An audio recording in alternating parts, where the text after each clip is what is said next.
गरुड़ पुराण से जानिए कैसे निकलते हैं शरीर से प्राण और क्या होता है मृत्यु के बाद।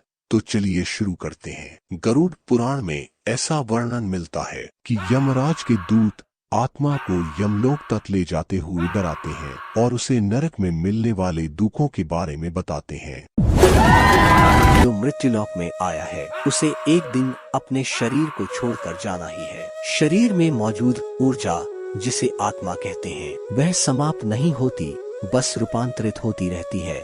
यह ऊर्जा जब शरीर से निकलती है तो यह कुहासे के समान होती है। जिस शरीर से यह निकलती है तो मृत्यु के कुछ समय तक आत्मा को अजब गजब अनुभवों से गुजरना पड़ता है। आत्मा शरीर से निकलकर कुछ देर तक अचेत अवस्था में रहती है। जब व्यक्ति के शरीर से आत्मा निकलती है तो उसे कुछ समय तक पता ही नहीं होता है कि वह शरीर से अलग हो रहा है और वह उसी प्रकार व्यवहार करती है जैसे शरीर में रहते हुए उसका व्यवहार था।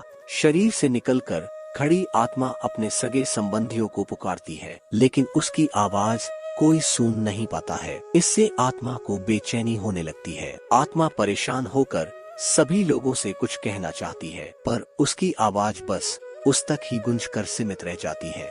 वर्षों तक शरीर में रहने से जो सांसारिक माया का आवरण आत्मा पर पड़ा होता है, आत्मा दुखी होकर कभी अपने मृत शरीर देखती है तो कभी अपने संबंधियों को देखकर उनसे बात करना चाहती है, लेकिन उसका प्रयास विफल होता है। आत्मा कोशिश करती है कि वह फिर से शरीर में प्रवेश कर जाए, लेकिन यम के दूत शरीर में प्रवेश नहीं करने देते। धीरे धीरे व्यक्ति की आत्मा स्वीकार करने लगती है कि अब जाने का वक्त हो गया है। मोह का बंधन कमजोर होने लगता है और वह मृत्यु लोक विदा होने के लिए तैयार होती है।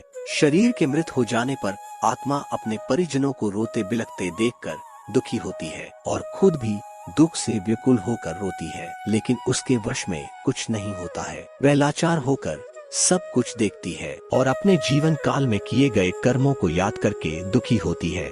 यम के दूत आत्मा से कहते हैं कि चलो अब यहाँ से चलने का समय आ गया है, और कर्मों के अनुसार उसे लेकर यम मार्ग की ओर चल पड़ते हैं। कुछ ही समय में आत्मा मृत्युलोक की सीमा को पार कर एक ऐसे मार्ग में पहुंच जाती है जहां ना सूर्य की रोशनी होती है ना चांद की चांदनी। उस लोक में हर जगह अंधेरा ही अंधेरा होता है। यहाँ आत्मा अपने कर्मों और इच्छाओं के अनुसार कुछ समय तक विश्राम करती है। कुछ आत्माएं जल्दी शरीर धारण कर लेती है तो कुछ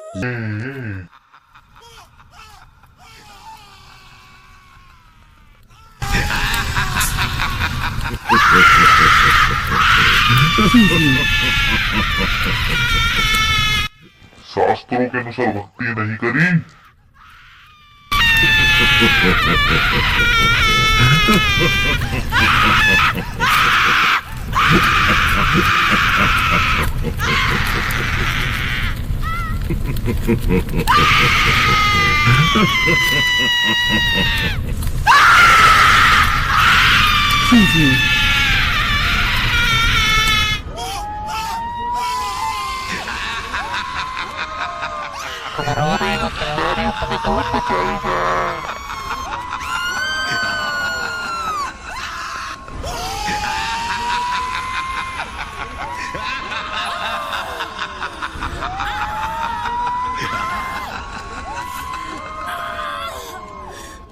ए भाई, तू भक्ति कर ले, जो तू गलत काम करता रहता है, नशे करता है, भक्ति क्यों नहीं करता भाई तू?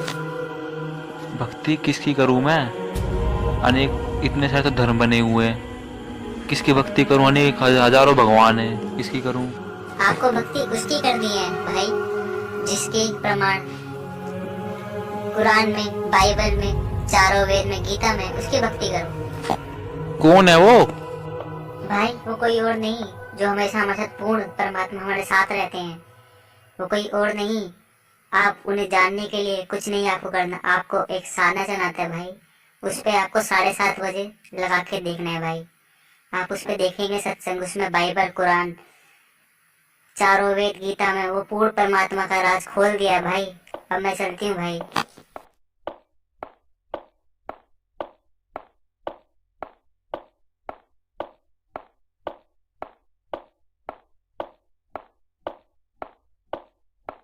ठीक है बहन, मैं जरूर देखूंगा साधना चैनल पे रात को 7:30 बजे सत्संग, जिसमें आपने बताया कुरान, बाइबल, चारों वेद, गीता से सारे प्रमाण दिए जाते। मैं जरूर देखूंगा बहन।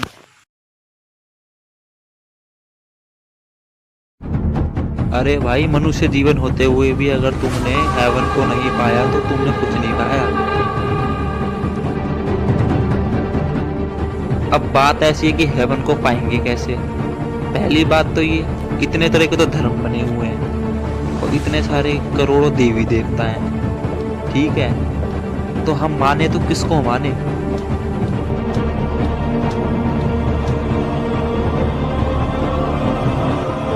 मैं बताता हूँ किसको माने। हम मानेंगे अपने होली बुक्स को। किसको?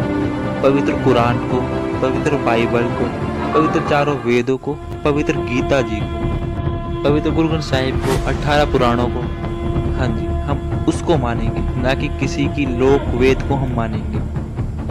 हम देखेंगे, खुद देखेंगे कौन है उसमें परमात्मा। तो अब आपको वो खरीद के लाने की जरूरत नहीं है। आपको बस करना इतना है, आपके घर पे टेलीविजन है, उसमें आप रात को 7:30 बजे रात के टाइम साधना चैनल पे लगा लो और देखो, उसमें आपको कुरान खोल के दिखा रहे हैं, बाइबल खोल के दिखा रहे हैं, चारों वेद खोल के दिखा रहे हैं, गीता खोल के दिखा रहे हैं। तो उसमें कोई पूर्ण परमात्मा बता रहे हैं। आप देखो और मेरे को आगे यूट्यूब पे कमेंट्स करो कि क्या वो सही है, मुझे बताओ। मैं आपके कमेंट्स का इंतज़ार करूँगा। मुझे लगता है कि वही मार्ग सही है। तो आओ अब हम चलते हैं। सब्सक्राइब कर लेना भाई।